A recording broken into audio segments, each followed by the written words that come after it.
iaitu mengenai niat. Dah selesai dah kita membincangkan mengenai berdiri, berdiri tegak atau cara berdiri dan juga cara berdiri di dalam jemaah.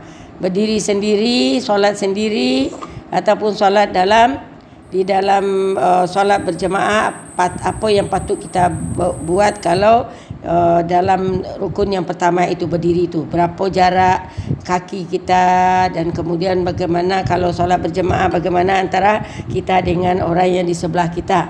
Itu dah selesai kita bincangkan. Sekarang kita masuk kepada niat. Niat adalah rukun solat yang kedua. Rukun solat yang kedua. Jadi dia termasuk kepada rukun solat. Dia bukannya wajib, bukannya hukumnya memang wajib, tetapi dia bukan wajib solat, tetapi dia adalah rukun solat. Rukun solat maknanya dia termasuk kepada solat itu sendiri. Okey, sekarang niat iaitu suatu keazaman dalam hati untuk melaksanakan solat dengan ikhlas, yang merupakan arahan Allah Subhanahu wa taala, yang merupakan syarat sah solat menurut Hanafi, menurut Hambali dan Maliki, dan Syafi'i menganggap ia adalah rukun solat. Jadi dia adalah satu keazaman dalam hati untuk melaksanakan solat dengan cara yang ikhlas kerana Allah Ta'ala. Apa beza pendapat tiga mazhab yang lain dengan yang mazhab Syafi'i? Kalau tiga mazhab yang lain yang mengatakan dia adalah syarat sah solat, maknanya kita baca, kita niatkan lama sebelum takbir sah solat kita. Ya. Karenanya kita berniat dulu, kemudian baru kita takbir, sah solat kita. Tetapi kalau bagi Syafi'i, dia dikatakan rukun kerana ketika kita berniat tu adalah ketika kita sedang takbir. Ketika kita sedang takbir. Jadi tidak boleh berjarak antara takbir dengan niat. Kalau bagi tiga mazhab yang lain boleh, ya. Boleh antara takbir dengan niat, boleh jarak. Sudah kita berniat baru kita takbir. Tapi kalau bagi Imam Syafi'i, di saat takbir itulah kita berniat. Itu perbezaannya. Satu mengatakan dia syarat sah dan satu mengatakan dia termasuk rukun. Jadi kalau yang rukun tu mesti di masa kita sedang solat tu, maknanya ketika kita sedang takbir tu. Kemudian falsafah niat. Apa falsafahnya niat tu? Barang siapa membiasakan niat seperti ini, maka Allah Subhanahu wa taala akan memudahkan ia duduk di atas jalan yang lurus. Kalau dah selalu niat kerana Allah Taala, mendirikan sesuatu ibadah kerana Allah Taala, maka akhirnya kita akan terbiasa untuk berjalan di jalan yang lurus. Kita tak nak menyimpang-nyimpang di dalam perjalanan kita. Artinya tak ada tersimpang-simpang hati kita tu hanya kerana Allah sahaja. Jadi itu falsafah dia, ya. Akan membiasakan diri dengan meniatkan hanya kerana Allah akan memudahkan kita untuk berada di jalan yang lurus. Selain itu, ia akan membiasakan sematan azam sebelum salat di lubuk hati dengan ikhlas sebanyak 5 kali sehari ini. 5 kali sehari ini mampu melahirkan sifat mulia dan melahirkan kesan yang nyata dalam diri seseorang dalam kehidupan semasa dia. Jadi kalau 5 kali sehari kita sematkan azam kita ikhlas kerana Allah, insya-Allah atau mudah-mudahan kita memang akan menjadi orang yang ikhlas, ya. Orang yang berbuat hanya kerana Allah, bukan kerana nakkan yang lain. Jadi itu makanya dibiasakan, ya, dimestikan wajib niat tu di dalam setiap amal dan ibadah kita. Karena inilah yang akan menentukan, niat inilah yang akan menentukan kedudukan ibadah kita dan juga kedudukan diri kita di akhirat kelak. Bila kita berniat ikhlas kerana Allah, maka amalan kita itu akan diterima oleh Allah. Amalan itu akan diterima oleh Allah. Tetapi kalau umpamanya kita berniat kerana sesuatu, maka Allah tidak terima amalan tersebut dan Allah takkan bagi pahala. Jadi macam tiada guna kita solat tu. Kerana salat nak menunjuk-nunjuk dengan orang. Kalau umpamanya macam menantu, dia nak tunjuk pandai kepada mertua dia umpamanya. Maka itulah yang akan dia dapat. Bukan kerana Allah. Jadi niat inilah yang akan menentukan kedudukan amal kita dan juga kedudukan kita di akhirat kelak. Jadi dengan membiasakan untuk berniat 5 kali sehari, kita betulkan niat kita, insya-Allah kita akan berada dalam jalan yang lurus, dan juga sematan azam tu akan sentiasa ada di dalam diri kita bahawa kita berbuat sesuatu hanyalah kerana Allah Subhanahu Wa Taala. Itu dia falsafahnya tu. Sekarang ini dalil niat ketika solat adalah sifat solat Nabi SAW. Apa dalil bahawa kita tu diwajibkan berniat? Apa dalil dia? Dan Nabi adakah buat macam tu? Kerana kita nak tiru Nabi solat ni. Nak tiru solat Nabi. Firman Allah SWT,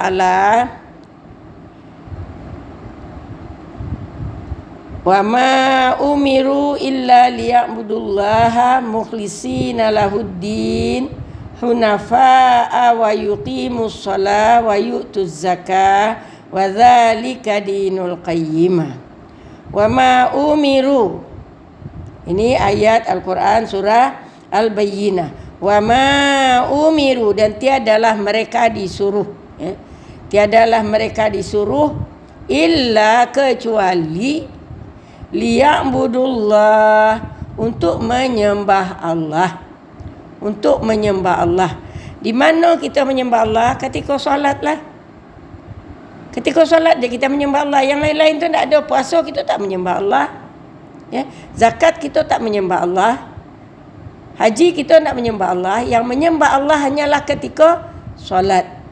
Jadi Allah katakan tidak ada mereka ini, mereka itu maknanya anak Adam ini tidak ada disuruh kecuali liya'budullaha, untuk menyembah Allah. Sifat menyembahnya itu mukhlishina lahuddin, ikhlas mereka dalam beragama. Sembah Allah dengan ikhlas melaksanakan perintahnya. Kemudian hunafa'a. Hunafa'a maknanya mengikhlaskan ibadah kepadanya. Tetap teguh. Tetap teguh. Hunafa'a tetap teguh, tidak berpisah-pisah, tidak condong-condong pada yang lain. Tetap teguh hunafa'a. Wa yuqimus shalah, dan mendirikan solat. Mendirikan solat. Wa yu'tuz zakah, dan membayar zakat. Wa dzalika dinul qayyimah, dan itulah dia agama yang kukuh. Jadi maknanya kalau disebut sebagai itu adalah pokok pangkal daripada agama yang kukuh, maknanya sejak daripada Nabi Adam dulu sampai kepada Nabi Muhammad, asasnya adalah yang ini. Ikhlas dalam beragama, mendirikan solat, bayar zakat. 3 itulah asasnya. Mana agama apa saja, Nabi apa saja, itulah prinsipnya. Ikhlas dalam beragama, menyembah Allah, mendirikan solat, membayar zakat. Menyembah Allah utamanya dulu, menyembah Allah. Semua makhluk semua makhluk diciptakan, jin dan manusia diciptakan oleh Allah hanya untuk menyembah Allah. Tak ada tujuan Allah yang lain. Sesuai dengan ayat yang menyatakan a'udzubillahi minasyaitonirrajim, wa ma khalaqnal jinna wal insa illa liya'buduni. Wa ma khalaqtul jinna wal insa illa liya'buduni. Wa ma, dan tiadalah, khalaqtu, aku jadikan, al-ins itu manusia, manusia yang lemah lembut, yang baik. Wal jin maknanya yang gaib, tak nampak. Jadi wa ma khalaqtul jinna wal insa, tiada aku jadikan jin dan manusia itu, baik manusia yang nampak, manusia yang baik-baik, kemudian jin yang tak nampak. Kalau jim dan nun itu maknanya tidak nampak lah, yang gaib lah tu. Umpamanya janin, Tu tak nampak juga di kita. Lah tiba di luar tak janin lagi namanya. Jadi jadikan jin dan manusia adalah liya'buduni illa liya'buduni, kecuali hanya untuk menyembah aku, kata Allah. Jadi Allah ciptakan kita hanya untuk menyembah Allah. Jadi nyata di sini bahwasanya yang menyuruh kita niat dengan ikhlas tu iaitu mukhlisina lahuddin. Menyembah Allah itu dalam ikhlas dalam beragama. Jadi apa saja yang kita buat kena ikhlas. Kalau tak ikhlas sia-sia. Jadi nyata di sini ayat menyatakan bahawa kita mesti ikhlas di dalam berniat tu, niat ikhlas kerana Allah Taala. Kemudian sabda Nabi sallallahu alaihi wasallam. Dalam sabda Nabi, bismillahirrahmanirrahim, innamal a'malu binniyah. Sesungguhnya semua amalan itu binniat, adalah dengan niat. Kalau tidak ada niat, tak jadi dia menjadi amalan. Kita bagilah contoh kan. Kita bagi contoh. Kita dari bangun tidur, sejak daripada bangun tidur sampai tidur malam, kita tidak ada makan-makan, tidak ada minum, tidak ada apa-apa. Apakah kita berpuasa? Apakah kita dikatakan berpuasa? Kita tidak ada makan, tidak ada minum, tapi puasakah kita? Jadi amal ibadahkah bagi kita? Kita tak makan, tak minum pada masa tu? Tidak. Kenapa? Kerana tak ada niat puasa. Tak ada niat. Jadi niat itulah yang menentukan amalan seseorang. Ya. Ataupun bawahnya kita nak berwuduk. Kita nak berwuduk, yang membasuh anggota wuduk tu, kemudian kita pergi kamar mandi, kita mandilah sepuas-puas hati, cuci rambut apa segala, tapi tidak ada niat kita nak berwuduk. Lepas tu kita solat, sahkah salat kita? Tak sah kerana tidak ada niat. Walaupun semua anggota wuduk tu sudah kita basuh, tetapi kita tidak ada niat, tak jadi. Ya, jadi innamal a'malu binniyah. Sesungguhnya semua amalan itu adalah dengan niat. Kalau tak ada niat, tak jadi amal. Ya, tolong tutup. Siapa yang belum bertutup ni? Tidak, kalau tak ada niat, tak jadi amal, tak jadi ibadah dia. Tidak jadi ibadah dia. Tu makanya kita diwajibkan untuk berniat. Nak salat tu salah satu rukun daripada solat. Bila waktu berniat, adakah mesti semasa takbiratul ihram? Tengok dalam gambar ini. Para ulama berbeza pandangan dalam menentukan hukum sama ada wajib niat beserta takbiratul ihram atau dibenarkan awal sikit. Siapa yang berbeza ni?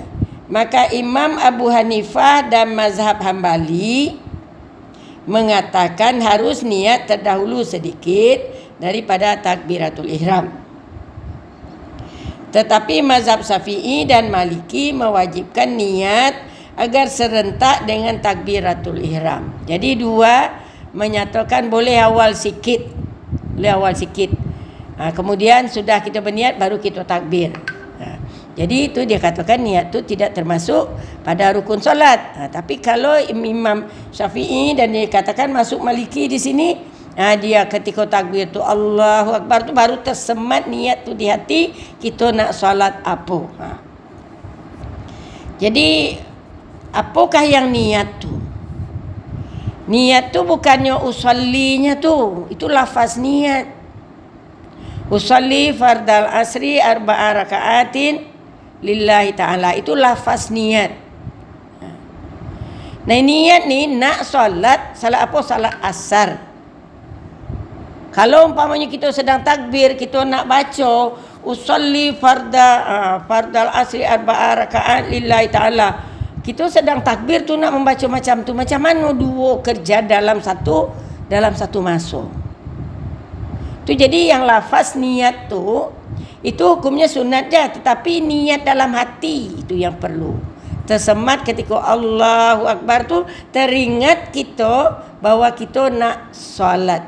Jadi apa kandungan yang mesti ada terniat di dalam kita sedang takbir tu? Apa kau mesti tengok sini ya. Pertama, perkara terpenting yang wajib dibuat semasa niat solat fardu ialah kasad, ta'rid dan ta'yin. Kasad iaitu menghadkan jenis solat. Menghadkan jenis apa? Salat apa? Salat apa? Salat fardu ke atau salat sunat? Salat ni macam-macam. Ada salat fardu, ada salat sunat. Jadi sekarang ni ada kasad kita salat apa? Salat fardu. Salat fardu ya. Jadi kemudian itu yang perlu ada seperti fardu atau sunat atau qada atau nama solat, contohnya asar atau maghrib. Itu yang kasad. Jadi kasad adalah perlu untuk membezakan dengan amalan lain, iaitu niat kita nak solat, bukan nak tunggang-tunggi, nak rukuk saja, bukan nak sujud saja, tidak. Kasad kita, niat kita nak solat, nak menyembah Allah. Itu satu. Kemudian ia juga suatu penegasan bahawa solat yang sedang dilakukan adalah atas pilihan sendiri, bukan dipaksa dan dilakukan atas dasar kewajipan dan tanggungjawab. Jadi niat kita tadi, kasad kita mendirikan solat tu tak ada orang yang paksa kita dah. Bukan dipaksa, kita buat sendiri. Kemudian kalau ta'rid adalah bermaksud kefarduannya. Berarti perlu diniatkan ia solat fardu. Ini penting untuk membezakan dia dengan solat sunat. Jadi kasad yang pertama tadi nak apa? Apa nak dibuat? Nak solatkan, nak tidurkan, nak apakah? Yang kasad tu nak solat. Ya? Solat tu kasad tu. Itu perlu ada dalam hati. Yang kedua, ta'yinnya. Ta'ridnya. Ta'ridnya adalah membezakan antara yang sunat dengan yang fardu. Jadi, fardu asar umpamanya. Kemudian manakala ta'yin untuk membezakan jenis solat fardu yang pelbagai. Jadi kalau ta'rid membezakan antara sunat dengan fardu. Membezakan antara sunat dengan fardu. Jadi niat solat. Kemudian salat apa? Fardu. Kemudian salat fardu ni banyak, ada 5 macam. Fardu asar. Itu je yang perlu dalam ketika takbir tu. Salat fardu asar itu je. Salat fardu maghrib. Kalau yang salah rakaat, rakaataini ataupun lillahi ta'alanya, itu tu tidak perlu kita sebutkan. Karena kalau kita sebut salat maghrib memang 3 rakaat lah, tak ada maghrib 2 rakaat. Kalau subuh memang 2 lah. Kalau salat isyak memang 4 lah. Jadi itu tidak perlu disebut. Tak perlu terniat sangat. Yang perlunya yang 3 tadi. Salat, kemudian fardu ke atau sunat, yang kemudian nama salat itu sendiri. Karena salat ni bermacam, salat fardu ni ada 5 macam. Jadi 3 tu yang perlu ya. Adapun menisbahkan solat itu adalah kerana Allah, kemudian bilangan rakaatnya dan tunainya bukan qada, itu merupakan asas utama di dalam, bukan merupakan asas utama di dalam niat. Yang asas utamanya yang 3 tadi. Kasad, ta'rid dan ta'yin. Kasad, ta'rid dan ta'rin. Kasad nak buat apa? Nak solat. Ta'rid salat apa? Sunat atau fardu. Kemudian ta'yin fardu apa? Kerana fardu tu macam-macam. Itu 3 tu yang asas utama. Kemudian yang lainnya tu, maknanya yang lainnya tu tidak perlu. Kalau kita sebutkan tidak, kalau kita tak sebutkan tetap sah solat kita. Itu maksudnya ya. Jadi menurut pendapat yang paling, manakala meniatkan solat fardu sebagai fardu pula ialah wajib juga menurut pendapat yang paling sahih dalam mazhab Syafi'i dan beberapa mazhab lain. Adapun menisbahkan solat itu adalah kerana Allah, kemudian bilangan rakaatnya, tunainya, bukan merupakan asas utama di dalam niat. Justru jika ia tertinggal atau ditinggalkan, tidak memberi kesan kepada niat tadi. Tapi kalau umpamanya kita tak sebutkan nama salat tu memberi kesan. Sengaja aku salat fardu kerana Allah Ta'ala. Sengaja aku salat fardu. Fardu apa? Fardu apa? Jadi salat fardu tu dia banyak, ada 5. Sebutkan apa nama dia. Kemudian dia fardu ke atau sunat, sebutkan dia fardu ke ataupun sunat.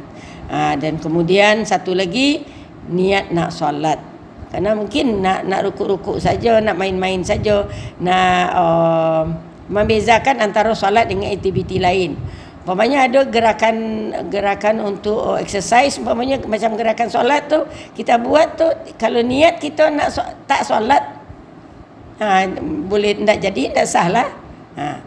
Jadi tu membezakan antara aktiviti lain dengan aktiviti solat. Jadi solat, kemudian jenisnya fardu atau sunat, dan kemudian bezakan yang fardu yang mana. Begitu juga dengan yang sunat. Kita nak sunat apa?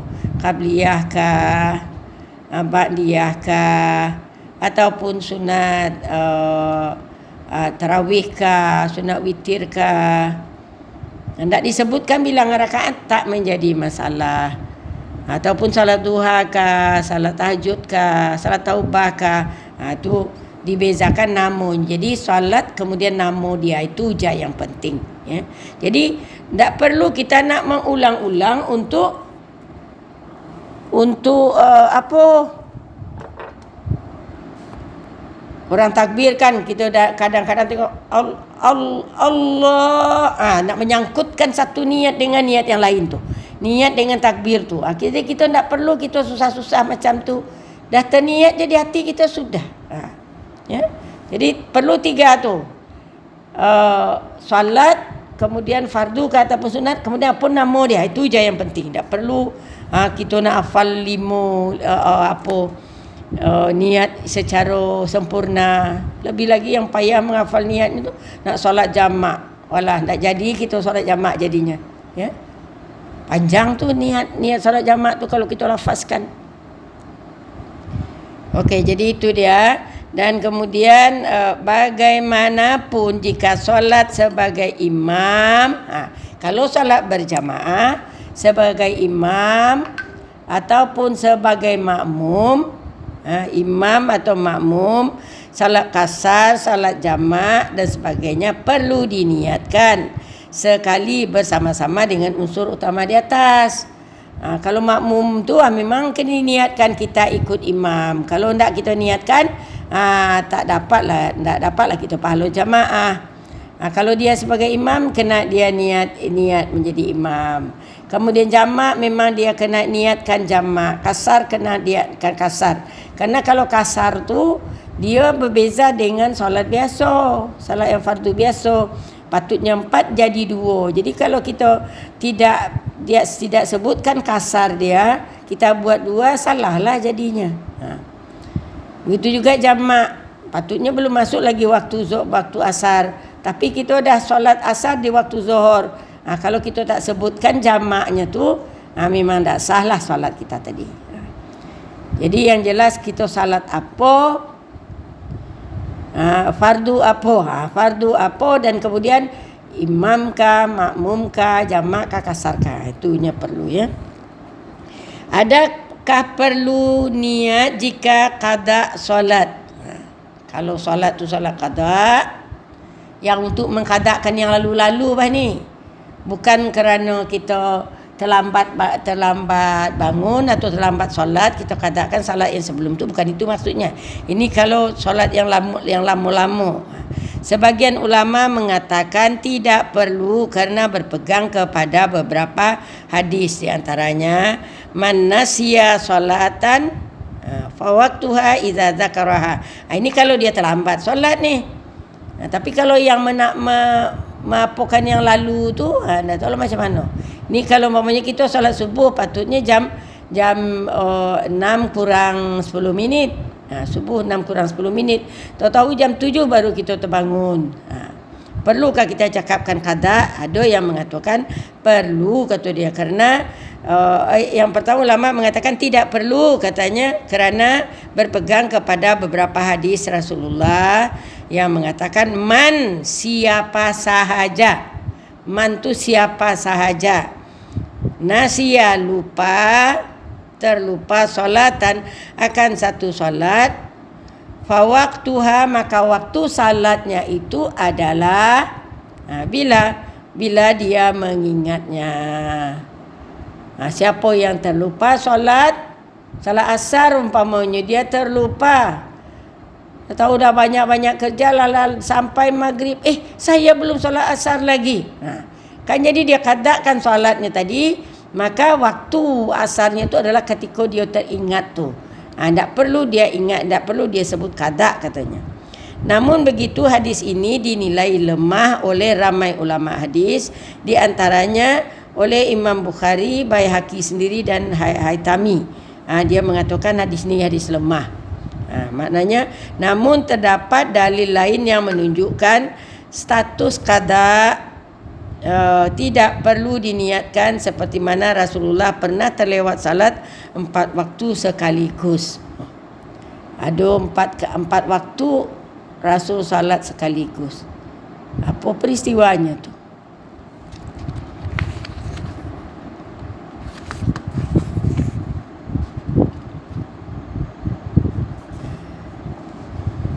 Coba kita tengok hadisnya di sini ya.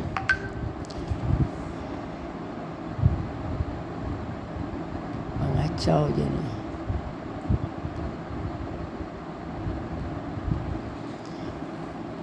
Innal musyrikina syaghalun nabi sallallahu alaihi wasallam yaumal khandaq an arba'i salawatin hatta zahaba minal lail ma sya Allah qala fa amara bilalan fa adzana summa aqama fa shalla zuhur summa aqama fa shalla al-asr summa aqama fa shalla al-maghrib summa aqama fa shalla al-isya. Sesungguhnya orang musyrik menjadikan Nabi sibuk, menyibukkan Rasulullah sallallahu alaihi wasallam dalam peperangan Khandaq, asyik perang, orang tu nak menyerang. Jadi sibuk betul Nabi sejak daripada Zuhur sampai Isya. An arba'i salawatin, daripada 4 solat, hatta hingga zahaba minal lail, dah pergi malam. Malam pun telah pergi kata dia. Sehingga telah melewati waktu malam dengan kehendak Allah. Punya perayu berkata, justru Nabi SAW mengarahkan, qala berkata Nabi, fa amara bilalan, maka ia suruh Bilal untuk azan. Fa azana, maka azanlah Bilal. Azan Bilal. Dah malam dari baru Bilal azan. Summa aqama, kemudian Nabi berdiri, fa shalla zuhri, Nabi salat zuhur. Kemudian berdiri lagi, aqama, Nabi berdiri lagi, fa shallal asr, Nabi pun salat asar. Summa aqama, kemudian berdiri lagi, Nabi pun salat maghrib. Summa aqama fa shallal isya, berdiri lagi dan kemudian salat isya. Bukan selalu Nabi buat, sekali itu. Sekali itu kerana sedang berperang sampai terlewat masuk solat. Jadi tak ada Nabi mengatakan kadak-kadaknya, tak ada. Buat salat zuhur, buat salat asar, buat salat maghrib, buat salat isyak. Tapi ingat, di antara salat-salat tadi tu ada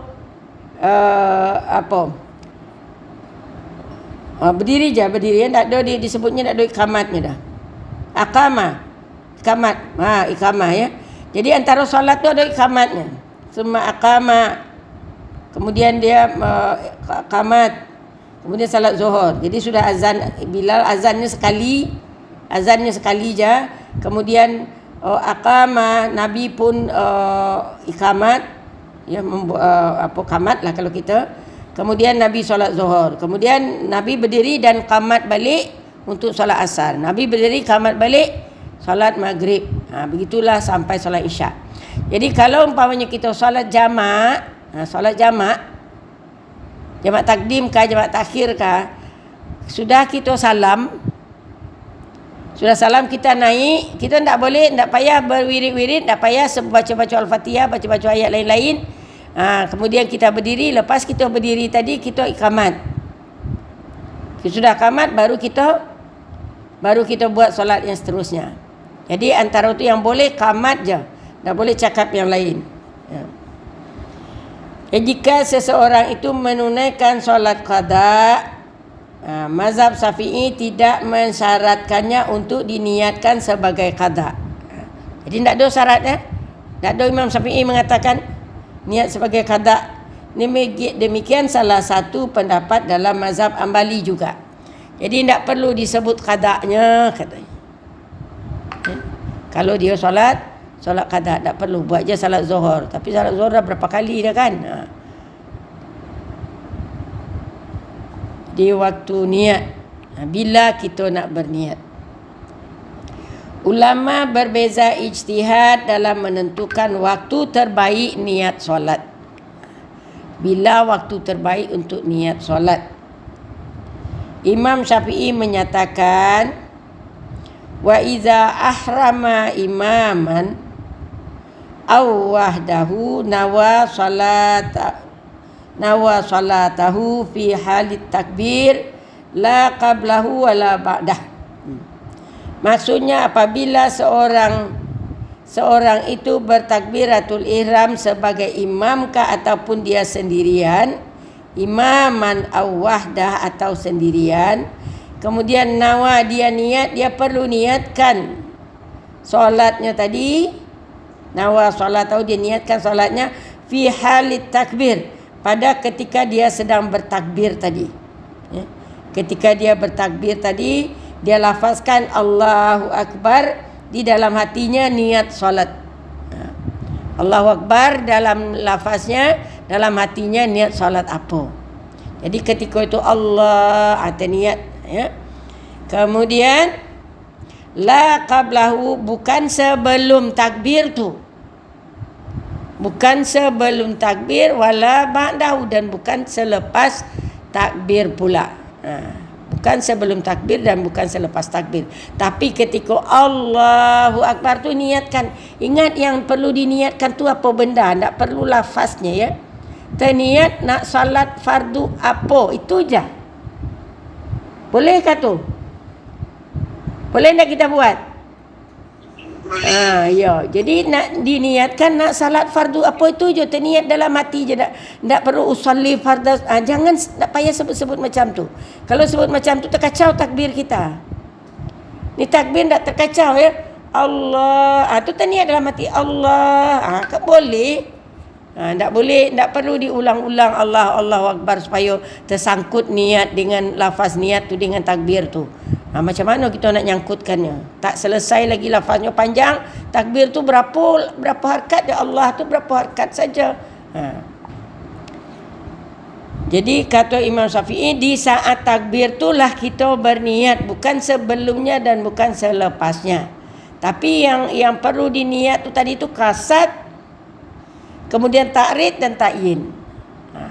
Maksud nak apa? Nak solat. Ta'ridnya fardu kah atau sunat? Salat fardu. Kemudian fardu apa? Fardu subuh. Jadi fardu subuh. Nak solat fardu subuh, itu je yang perlu terniat dalam hati. Okey, kemudian namun ulama mazhab Syafi'i yang terkemuka memberikan ijtihad.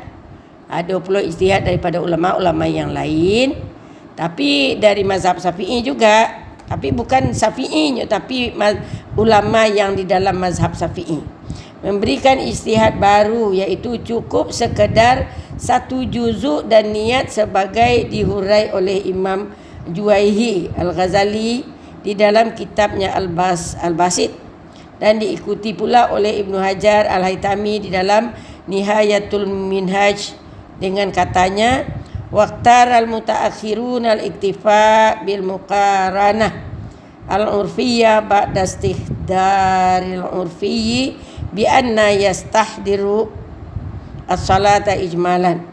Para ulama mazhab Syafi'i yang terkemudian memilih cukuplah sekadar serentak niat dan takbiratul ihram berdasarkan uruf selepas menghadirkan niat menurut perkiraan uruf, iaitu dengan menghadirkannya untuk memulakan solat secara umum. Artinya kita hadirkan diri kita nak solat, itu je cukuplah kata ulama yang terakhir. Tak perlu sebut salat-salat apa. Jadi maknanya kita rasukan diri kita nak solat macam tu. Jangan kita dah sebut Allahu Akbar tapi fikiran tak ke mana-mana melayang. Jadi maknanya kita hadirkan diri kita ketika takbir tu, bermakna tu dah masuk niat dah tu, kata dia. Kata ulama yang mutakhir. Tapi kalau ulama yang dulu mengatakan perlu terniat nak solat apa dan nak salat fardu apa, itu je. Tapi kalau yang mutakhir tu tak perlulah disebut nak solat apanya, yang jelas dah terfikir kita, dah kita takbir tu dah terasa diri kita memang nak solat, dah selesai dah, kata dia. Itu kata pendapat salah beberapa daripada ulama mazhab Syafi'i. Tapi mana-mana pun yang jelasnya kalau kita takbir tu kita terniat nak salat apa. Tapi kadang-kadang kita nak salat fardu zuhur, mulut ni tersilap. Biasanya mulut yang silap. Niat hati tu tak silap lah. Kita nak usolli fardu zuhri, tahu kita sebut usolli fardu subi. Salat subuh. Padahal kita nak salat zuhur. Jadi yang pentingnya yang mana yang betul. Yang betul tu ada niat yang dalam hati, bukan yang di mulut. Di mulut tu tak jadi masalah. Tersilap cakap pun tak jadi masalah. Tetapi dalam hati tu perlu, kalau salat zuhur tu memang salat zuhur. Salat asar tu memang salat asar. Jangan kita sebut salat zuhur, hati kita nak salat asar. Tu dah salah dah tu. Kalau salah hati tak diterima niat. Tapi kalau salah lidah, niat diterima. Ya. Okey, kemudian jadi kalau pendapatnya tadi itu kan, pendapat ulama yang tadi itu cukuplah dengan kita hadirkan diri kita dalam takbir. Maknanya kita rasakan bahawa kita sedang takbir nak solat, itu je lah, cukup dah, kata dia. Bermakna dah ada niat dah tu. Allahu Akbar tu memang nak solat sudah. Ya? Yap. Macam kita solat jamak kasar tu kan. Macam mana kita nak belajar nak melapaskan tu masa video tu? Ketika takbir tu je lah, itu je lah salat. Dah. Ayo nanti kita teruskan ni dulu, nanti kita jawab ya. Niatnya tu. Sekejap. Jadi bolehlah kita teruskan. Macam mana nak niatnya? Jamak ya, kasar ya juga kan. Kita dalam takbir saja. Jamak dan kasar tu dah jelas dah. Jamak kasar 2 kali je salat zuhur, jamak dan kasar lillahi ta'ala. Cukup. Salat zuhur wajib kan? Salat jelas zuhur fardu. Kemudian jamak, kita jamakkan zuhur dengan asar. Tak perlulah kita sebut aku jamakkan zuhur dengan asar. Kemudian aku kasarkan, tak perlu. Saja aku pakai saja aku pula. Salat zuhur jamak dan kasar, selesai dah tu. Terniat je. Terniat je. Salat zuhur kalau jamaknya dengan apa? Takkan ada dengan maghrib. Jamaknya dengan asar. Kemudian kalau kasar, berapa rakaat kita solat? Jamak 2 lah. Kalau kasar, kalau jamak tu dikumpulkan. Kasar tu maknanya 2 rakaat je. Jadi tak perlu kita sebut 2 rakaatnya.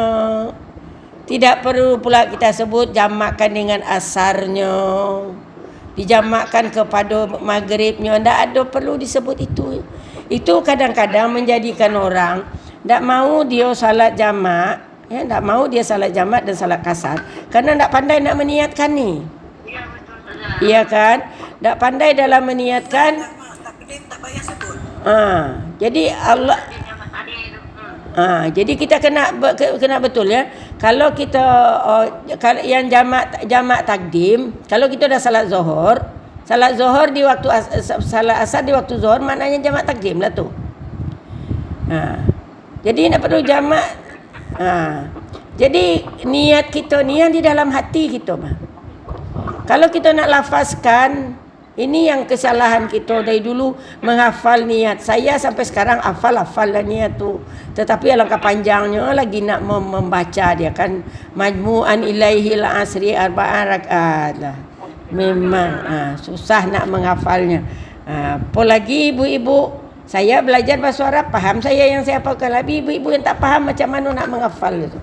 Tu tak jadi jamak kan. Tidak jadi dijamakkan solat. Padahal jamak dan kasar tu adalah hadiah daripada Allah untuk kita. Hadiah daripada Allah untuk kita yang berada dalam perjalanan. Jadi kalau kita tak buat dengan jamak, kita tak jamakkan, kita tak kasarkan, maknanya kita sombonglah tu, tak mau terima hadiah. Iya, jadi kalau jamak tu kita kumpulkan, kasar tu kita ringkaskan. Allah dah bagi dah. Dan ketika kita solat kasar tu, tak payahlah kita baca doa iftitah pula. Dia namanya dah kasar dipendekkan. Yang 4 dah jadi 2. Kita ayat pun kalau baca ayat kan sunat hukumnya kita baca ayat yang pendek je. Qul huwallahu ahad je lah. Sudah. Tak payah ayat panjang-panjang. Kemudian tak payahlah selepas tu kita nak berzikir pula dulu, kita nak berwirid pula, tak ada perlu ya. Kalau solat jamak, solat kasar tak perlu wirid, tak perlu apa-apa. Tak perlu salat qabliyahnya, tak ada perlu salat ba'diyah. Kalau perlu qabliyah ba'diyah, untuk apa kita nak kasarkan? Kasar tu maknanya pendekkan, sebab kita tak ada masuk. Kita dalam perjalanan tak ada masuk.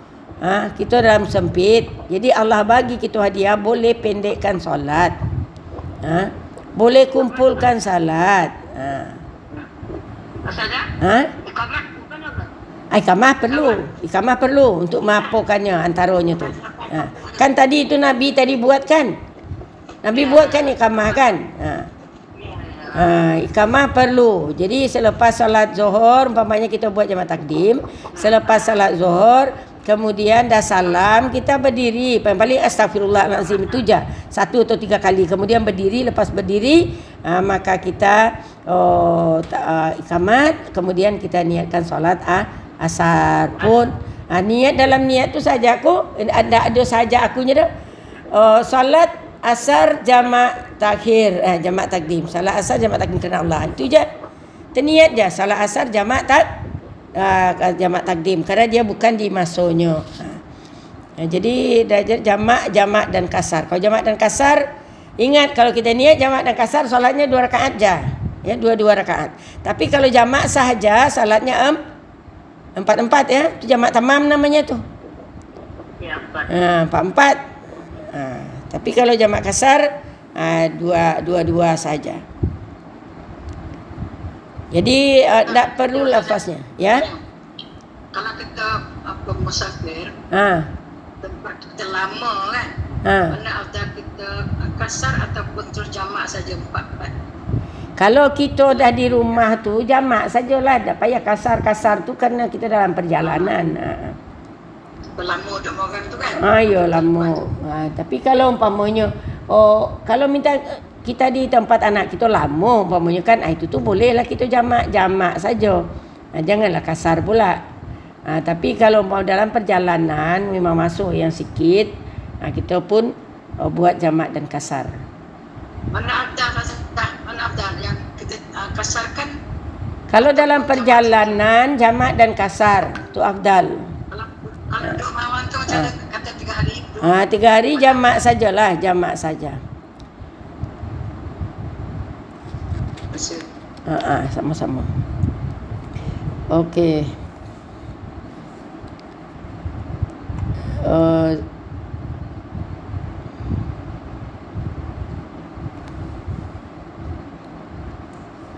Mana tadi? Saya kira pandangan ini adalah terpilih dan tidak memberati ramai. Ia juga diterima oleh para mazhab lain, Maliki dan Hambali. Imam Abu Hanifah pula beristihad. Niat masih diterima waktu dilintaskan sebelum takbiratul ihram dalam beberapa saat.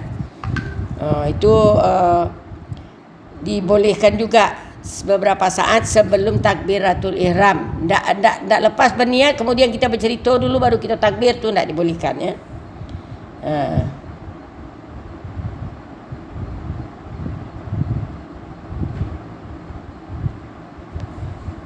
Okey, jadi boleh terawal sedikit, jangan terakhirlah, terawal sedikit beberapa saat sebelum kita takbir. Itu diterima juga oleh sebahagian daripada ulama mazhab Syafi'i. Kemudian masalah niat secara berlafaz. Perlukah kita lafazkan niat? Niat ialah amalan dalam hati. Yang nama niat amalan dalam hati. Demikian disebut secara ijma'. Dan tidak cukup niat jika apa yang hadir di hati berbeza dengan apa yang dilafazkan. Jika di hati benar, maka sekalipun lafaz tersilap, ia tidak memudaratkan solat. Tetapi jika perkara yang sebaliknya berlaku, maka ia akan memudaratkan solat.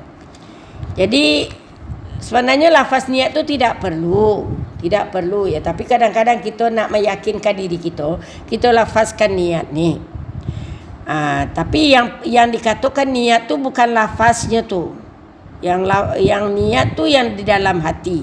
Kalau umpamanya yang di dalam hati itu betul, padu asar terniat solat asar, tu sah, ya.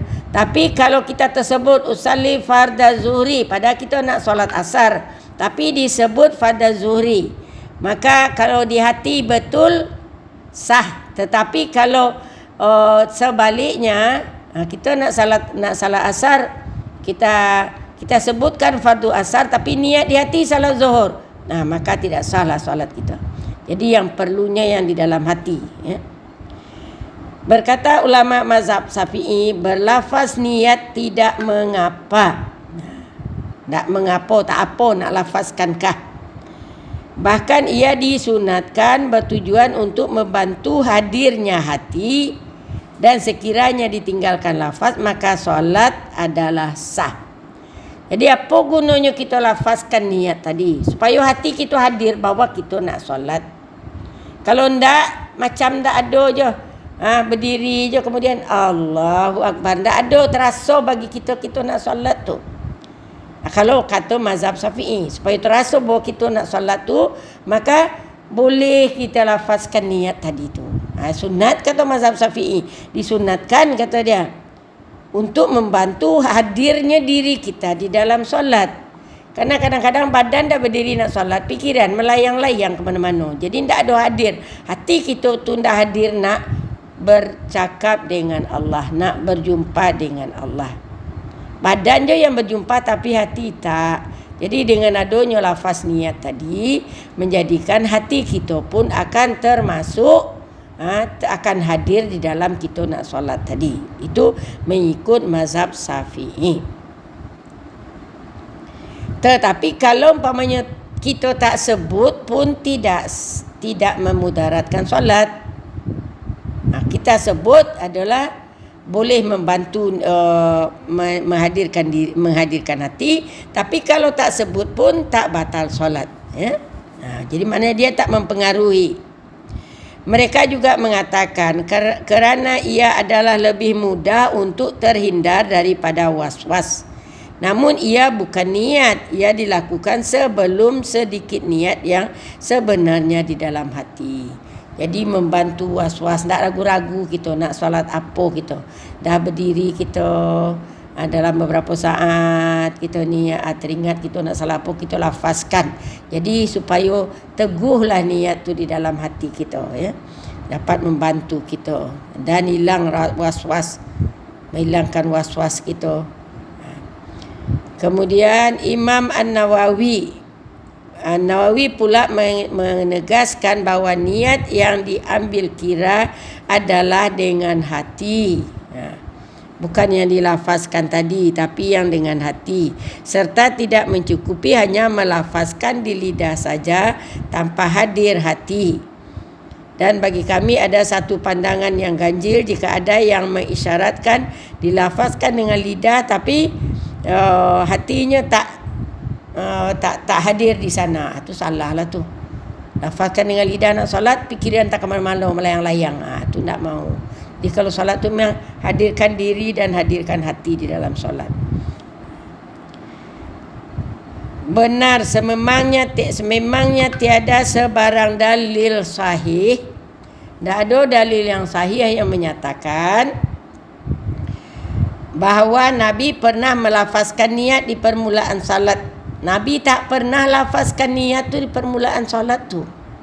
Tak ada hadis yang sahih mengenai Nabi melafazkan niat. Justru ulama Hanafi mengatakan dia adalah bid'ah. Kalau mazhab Hanafi mengatakan itu bid'ah kerana dibuat-buat. Nabi tak ada pernah buat, tak pernah selama 63 tahun, ya. Sampai baginda umur 63 tahun tak pernah baginda ucapkan usalli fardhu zuhri, itu tak pernah. Usalli fardhu maghribi, itu tak pernah, ya. Jadi tak ada hadis yang menyatakan baginda melafazkan niat. Bahkan mazhab Hanafi mengatakan dia adalah bid'ah. Kalau ulama Maliki mengatakannya kurang elok, kata dia. Kata Imam Maliki kurang elok. Ulama Syafi'i mengatakannya elok. Itu tajuk. Tapi lafazkan kah tak lafaz tak jadi apa. Satu katakan elok, satu kurang elok, satu mengatakan bid'ah. Tapi benda tu bukan benda yang basic, ya. Benda yang basic. Yang basicnya niatnya ada sudah. Walau bagaimanapun Imam Syafi'i sendiri tidak pula menggalakkannya di dalam kitab Al-Umnya. Malah ia tidak disebut sama sekali kecuali satu riwayat saja yang menisbahkannya kepada Imam Syafi'i. Jadi dalam kitab yang dikarang oleh Imam Syafi'i pun Imam Syafi'i tidak ada cakap pasal lafaz niat tu. Imam Syafi'i sendiri tak ada bercakap pasal lafaz niat. Namun adalah satu bentuk takwil lafaz Imam Syafi'i yang kurang tepat. Jadi tidak ada Imam Syafi'i menyebut pasal lafaz niat dalam buku yang beliau karang, iaitu buku Al-Um, ya. Itu karangan daripada Imam Syafi'i. Tak ada sebut pasal lafaz niat.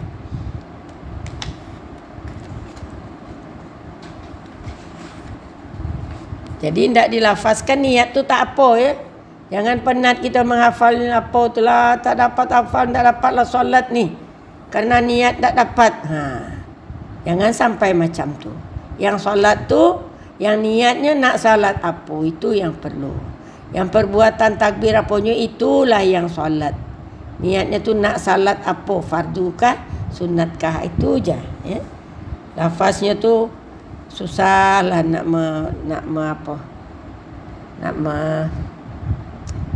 menghafalnya. Saya ingat cucu saya baru-baru ni waktu solat fardu Aidil Fitri, dia ada di sini. Budak tu baru tadika. Jadi mari kita solat dah berkumpul, dia pun ikut dah pakai telekung apa semua.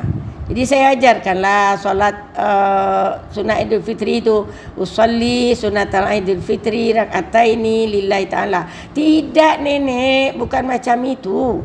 Jadi macam mana? Usalli fardhu maghribi salat rakaat lillahi ta'ala, kata dia. Kita cakap Aidil Fitri, tidak, fardhu maghribi salat rakaat, kata dia. Itu dia belajar, mungkin itu saja baru dia belajar di sekolahnya tu. Dia baru masuk tadika kan. Jadi menangis-nangis dia, kita salat dia menangis-nangis. Tak betul cara kita berniat tu. Jadi itulah, itu budak-budak lah. Jadi inilah, ya, yang niat tu yang lah tahu kita pasal niat tadi. Jadi janganlah ragu kalau kita nak solat jamak kah, salat kasar kah, niat je. Kalau salat kasar tak dijamakkan, 2 rakaat saja, buat asar 2 rakaat. Umpamanya kita nak pergi KL, singgah di Pilah, maka kita buat salat Zuhur sudah tadi, asar belum. Kita sampai kita jalan dah masuk asar, maka kita buat salat asar tu 2 rakaat. Usalli niat salat asar 2 rakaat. Itu je takbir. Dalam takbir tu itu je yang niat salat asar 2 rakaat. Dah jelaslah memang kasar. Kalau 2 rakaat dibuat. Salat asar 2 rakaat kasar. Boleh. Okey, Imam Ibn Qudamah di dalam kitabnya Al-Mughni mengatakan lafaz itu hanyalah sebagai penguat kepada niat. Hanya sebagai penguat kepada niat, bukannya sunat, bukannya fardu, bukannya sunat muakkad, tetapi untuk penguatkan, untuk keperluan diri kita aja. Kalau Ibnu Qayyim Al-Jauziyah yang bermazhab Hambali berkata, Nabi SAW ketika ingin memulakan solat, Nabi SAW menyebut Allahu Akbar, dan tiada sebarang perkataan didengar sebelum lafaz takbir itu, sama ada semasa solat sunat, salat tunai, salat qada, salat fardu dan salat sunat. Tak ada. Waktu Nabi berdiri, Nabi langsung takbir Allahu Akbar. Tak ada Nabi cakap usallinya tu. Jadi tak ada lafaz tu. Kata Ibnu Qayyim Al-Jauziyah, tak ada lafaznya tu. Tak pernah, kata dia. Beliau menambah, ulama mazhab Syafi'i bukanlah ingin mereka-reka perkara baru dalam ibadah dan mewajibkannya kepada orang ramai hingga boleh dituduh bid'ah dengan mudah, tetapi mereka sebenarnya ingin menegaskan perlunya hadir niat semasa takbiratul ihram sahaja. Jadi bukan Imam Syafi'i nak menambah-nambah, tidak, tetapi supaya orang lebih memfokuskan diri orang untuk solat. Itu tujuan sebenar daripada Imam Syafi'i. Perlunya lafaz niat tu, ya, supaya kita fokus, kita dapat khusyuk nak memulakan solat. Kalau umpamanya tak ada lafaz niat tu, lari dari bawah, kemudian kita sampai je berdiri Allahu Akbar sekali, anda tahu apa yang kita nak buat. Jadi tak ada kita fokuskan diri kita dulu. Ini jadi kata Imam Syafi'i untuk memfokuskan tadi, supaya hadir diri kita di dalam solat tu dan hadir hati kita, kita kena lafazkan niat. Jadi kita dah tahu, dah tumpukan perhatian bahawa aku sekarang ni nak solat fardu asar, aku sekarang nak salat fardu maghrib. Tapi kalau ndak pun kita buat, tak menjadi masalah, kata dia. Syekh Atiyah Sakar, bekas ketua Lajnah Fatwa Al-Azhar pula menjelaskan bahawa semua ulama mempunyai pandangan masing-masing tentang hal ini. Sekiranya ada sesiapa yang menganggapnya bid'ah, memang tak dapat diterima, kerana bid'ah ni mengadu-adukan hukum, ya. Bid'ah ni salah. Jadi Imam Syafi'i bukan nak mengadukan hukum, tetapi nak memfokuskan. Cara nak fokuskan apa? Kalau kita nak buat koman, sedia apa semua tu, tak juga, kita dah ikamat dah. Jadi kita kena hadirkan lafaz niat tu untuk dapat kita fokusnya. Jadi salah kalau sekiranya orang mengatakan itu adalah bid'ah, kata dia.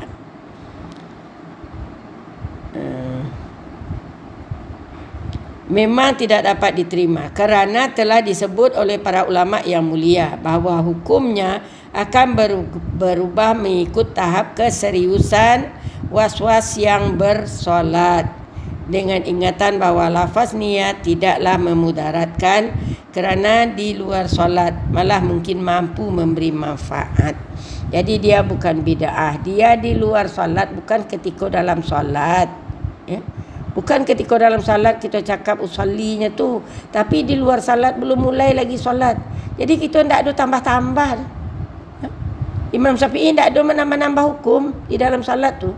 Cuma benda tu di luar salat tak memberi mudarat. Dan mungkin ada manfaatnya, kata dia, dengan mudahnya kita menghadirkan diri kita nak solat. Jadi salah kalau kita dengar hukum yang mengatakan dia adalah bid'ah. Dan saya ada juga beberapa hari yang lalu mendengar seorang ustaz berceramah berapi-rapi, betul berceramah. Tidak ada, selama saya dah tengok di semua buku-buku Muwatta ke apakah dalam hadis-hadis semua, saya tak terjumpa Nabi membaca Al-Fatihah selepas solat. Ini tak betul ni kalau baca Al-Fatihah. Yang ada Nabi beristighfar, Nabi membaca ayat kursi, Nabi membaca surah-surah ini, macam-macam lah yang ada dalam apa tu. Tapi Al-Fatihah tak ada. Jadi salah kita kalau kita baca Al-Fatihah kata dia. Dia tidak mudah mengambil. Itu di luar solat. Apa saja ayat Al-Fatihah adalah ayat yang bagus untuk kita buat wirid. Dia katakan ini salah. Tak pernah Rasul buat. Dia baca semua hadis katanya. Taulah hebat betul dia sudah baca hadis. Sedangkan Imam Syafi'i pun membuat. Ada yang ada ulama surat tu. Ramai yang ulama-ulama yang mengapukan membaca Al-Fatihah tu.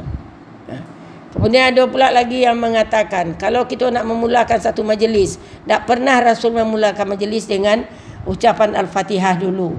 Cuman Bismillahirrahmanirrahim je.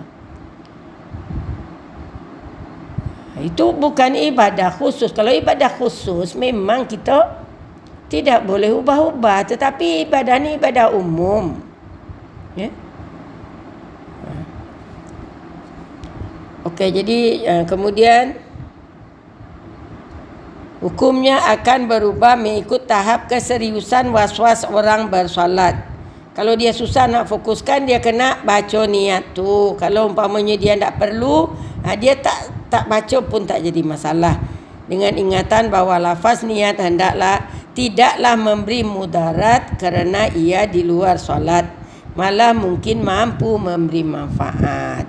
Jadi dia tidak memberi mudarat. Ya? Kita baca lafaz niat tu tak memberi mudarat. Kesimpulan. Baca kesimpulan sikit lagi. Baru sudah selesai. Bagi sesiapa yang tidak diganggu oleh perasaan was-was, maka amalan yang paling baik ialah memulakan solat tanpa niat secara berlafaz. Kalau kita tidak ada was-was, langsung saja berdiri kemudian langsung takbir. Tanpa ada melafazkan niat. Kalau tidak ada kita penyakit was-was.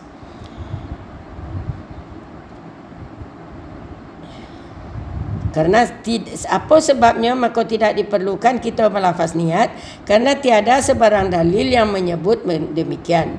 Lalu ia telah keluar daripada khilaf yang mengatakan tentang lafaz niat lebih baik. Jadi dia tak ada penyakit was-was, memang dia kuat, dia keyakinannya kuat, maka dia tak perlu melafazkan niatnya. Kerana itu makna terlepas daripada pertikaian orang. Yang kedua, bagi individu yang mempunyai masalah sukar hadir hati untuk niat, bolehlah mereka melafazkan niat sekiranya diyakini ia dapat membantu hadir hati dan bukannya menambahkan was-was. Kalau orang yang Allah tu menambah was-was namanya tu. Tak perlu tu. Tapi kalau umpamanya dia niatkan, dia lafazkan kemudian Allah, jadi hilang was-was dia, memang dapat dia solat dengan baik, berniat bertakbir dengan baik, maka tidak perlu dia melafazkan niat. Tetapi kalau umpamanya ada was-was dia, boleh lafazkan niat. Jangan sampai berulang-ulang tu. Macam-macam yang kita dengar kalau di Arab, kadang-kadang menengok orang kita solat ni berulang-ulang Allahnya tu, maka akhirnya geram pula dia, ditepuknya muka Allahu Akbar sekali, langsung dapat Allahu Akbarnya. Kalau dah ditepuk dia terkejut. Kalau tidak memang was-was tak hilang. Jadi paling banyak was-was ni di hati orang kita lah, ya.